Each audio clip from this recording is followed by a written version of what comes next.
smell like bitch in here. All y'all smell like bitch to me.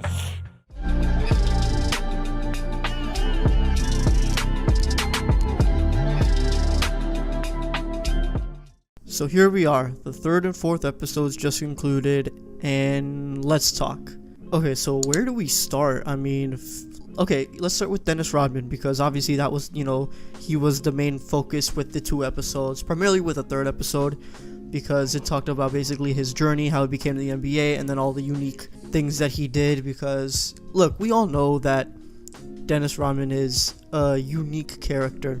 We've known this for years, everyone knows this is well established, but then when you hear about the stories that were told, especially in the episode, then you really get to understand how different he was as a person, and also how different the times were, because if Dennis Rodman had done the things that he did right now, I can't even imagine what would have happened. Like, imagine NBA Twitter lighting him. Imagine how NBA Twitter would have reacted if Dennis Rodman did, if any NBA player did a fraction of the things that Dennis Rodman did back then. It would have been insane, and so obviously what's the big thing? The Vegas story was obviously hilarious, Rodman, he's feeling good after, Pippen's out, so Rodman's basically second fiddle to Jordan. He likes it, but then Pippen comes back and he's starting to slug a little bit. So then Rodman, somehow convinces Phil to go on a vacation for 48 hours, and then he ends up going to Vegas. Michael's like, yeah, there's no way. If he goes to Vegas, he's not coming back. And sure, that's what ended up happening. Rodman went to Vegas, Carmen Electra, and all the other stuff. He went crazy, and he was back way more than 48 hours later, and he showed up back to practice in pajama pants and sliders. Hilarious. But yeah, it's just wild to think how he was as a person. And here's the thing, obviously he was an incredible player, one of the best defensive players, one of probably the greatest rebounder of all time. He's a legend without a doubt. But then when you hear these stories about how unique he was as a person, it's still wild to me, specifically because I've always known Rodman as a unique character, but I've never really fully grasped just how he was. So hearing these stories was without a doubt interesting. So then there's also Phil Jackson's story. That guy, he's an interesting guy. Everyone knows that Phil Jackson is how he is. He's probably one of the greatest coaches of all time, so he gets some credit there. But then when you know, he did acid, or he was a hippie, he went full hippie, and he did all these he read all these Hindu religious teachings and philosophies, and implemented them into the practices and with the teams. So it's wild, but it's weird. But hey, he won a dozen championships, so you can't go wrong with that. Something must have went right for that guy. But it is weird, because for me, I've only known Phil Jackson as a coach. I forget that he actually played.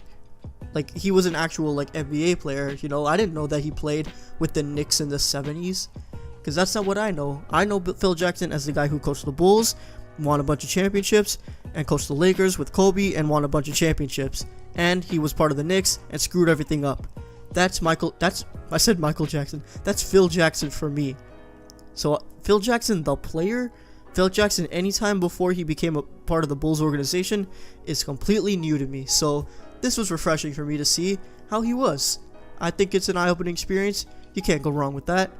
What else is there? Oh, so the Bulls, how the Bulls got to the point where they ended up becoming contenders with the Pistons was also very interesting to me. You see how he went from one of the top, the way that the Pistons developed and the way that the Bulls developed at the same time, because the Pistons were on the top on the East, and they really didn't have any other competition other than the Celtics. So when the Bulls came up, it provided new competition, and obviously we know what happened. The Bulls got their ass kicked for 3 years, and we know how physical they were, how different they were. It was wild. And then we get to the 1990-89 season, right?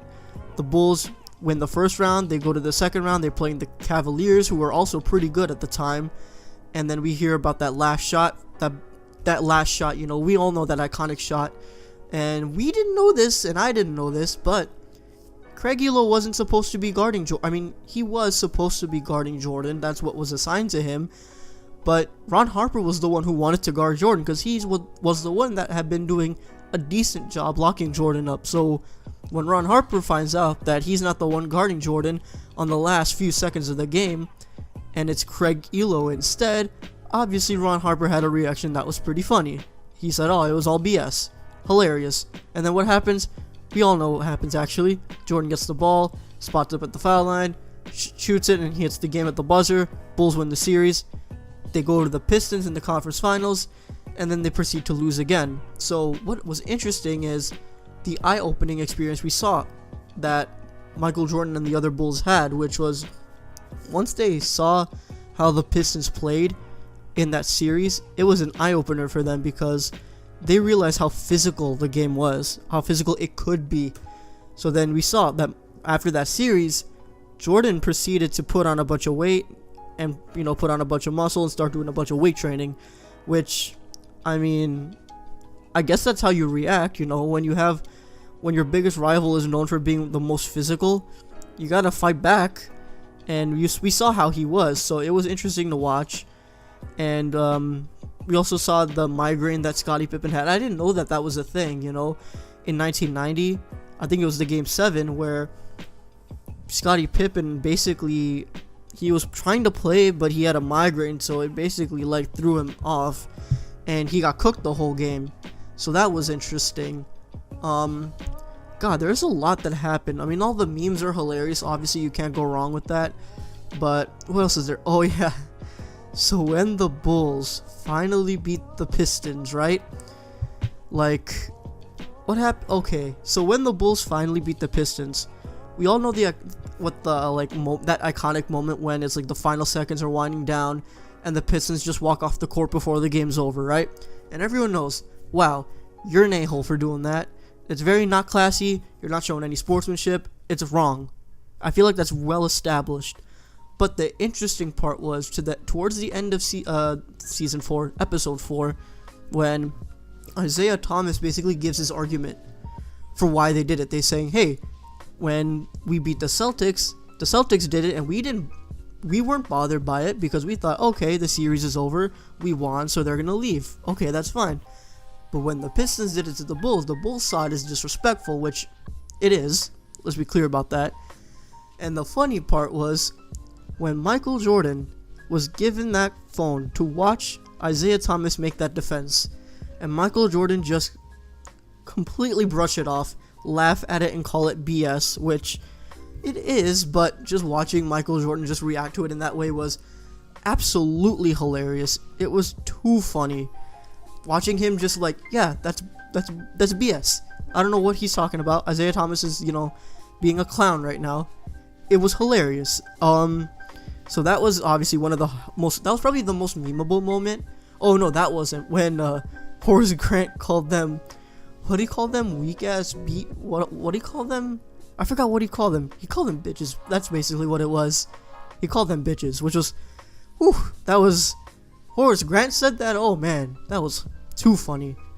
What else was there? And I'm trying to look around to find. I didn't take any notes because I was just really into it, so I wasn't taking any notes. So I'm literally just resorting to Twitter for all of the important stuff. Oh, the Sniff brothers. What's up with that? I didn't know that was a thing. Like, apparently these were like bodyguards for Jordan. Like, I get why, but like, I don't know. That was weird. Bill. Oh, this is interesting. When they talked about Tex Winter, who is very underappreciated, by the way, because he's like one of the authors of the triangle offense that everyone knows about. So watching how Jordan became, he hated the triangle at first because he saw it as it's giving everyone a fair shake, and he didn't want that because he didn't want Bill Cartwright to have the ball with 5 seconds left, which was hilarious because you can't go wrong with, like, Jordan was funny in these 2 episodes. Like, the way he was just brushing off Isiah Thomas, and the way he was just, like, crapping on all his teammates, the way he talked about how he was the one who had to go to Vegas to get Dennis Rodman. That was, like, Jordan's funny, man. I don't think we realize that, but like, God, that guy's funny. What else is there? Oh, Jerry Krause, when they showed the Bulls after they won the conference finals. I think it was after the it was either after the conference finals or after the finals. The Bulls are on the plane going to Chicago. And they're the Bulls are like, they're hyped, they're celebrating, and they showed Jerry Krause dancing. Oh my god. Like, I'm surprised it hasn't, like, I haven't seen a GIF yet on it on Twitter, but oh man, when I saw him dancing, I was like, oh no, what are you doing? He tried so hard to be a part of the club. He tried so hard to fit in with the guys, and it didn't work.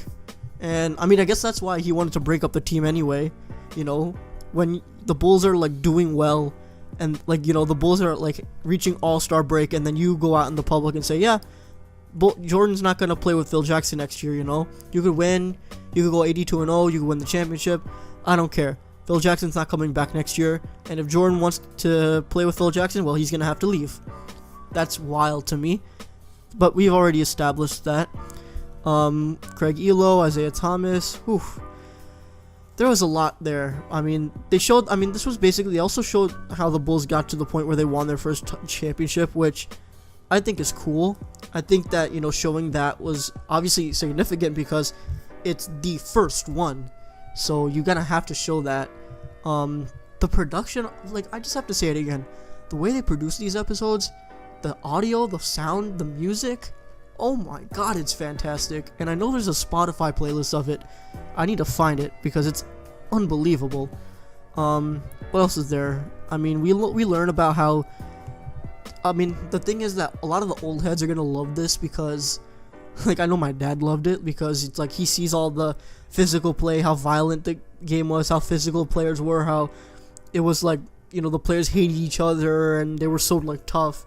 So like, old heads are gonna love these episodes because it just gives them a nostalgia, because it's like, oh, that's how the good days were, when the players weren't so soft, So all the people who make that argument are gonna have a field day for the next week, which is gonna be annoying. But yeah, I think that these two episodes were, I wasn't sure how they were gonna be able to develop the rest of the episodes, but man, episodes 3 and 4 were terrific, and I had my eyes peeled the whole time. I loved every single moment of it. I can't wait for obviously 5 and 6.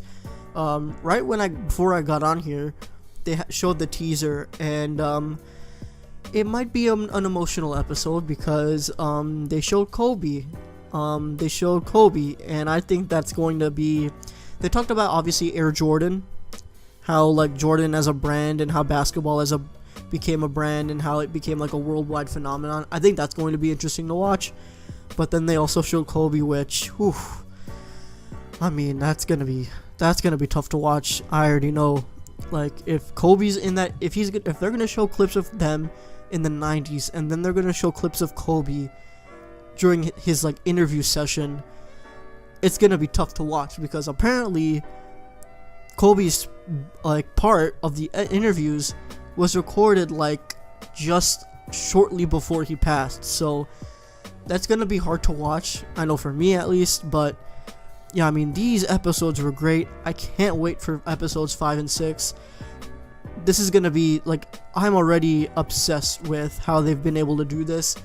I can't wait to see what they have in store next.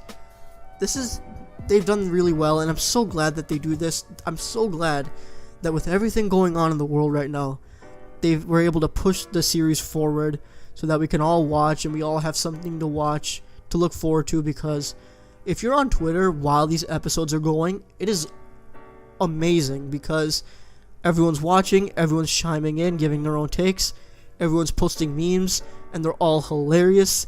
So I mean, it's a great experience to watch this live, which, apparently, and I know this, a lot of the episodes, the whole series got leaked already. So like, you can like go on, like, people are posting like stuff on there, which I hate, by the way. Like, I get it, people want to watch early and get ahead, but I feel like you're ruining the experience of watching it, because when you watch it live as it airs, it adds to the fun.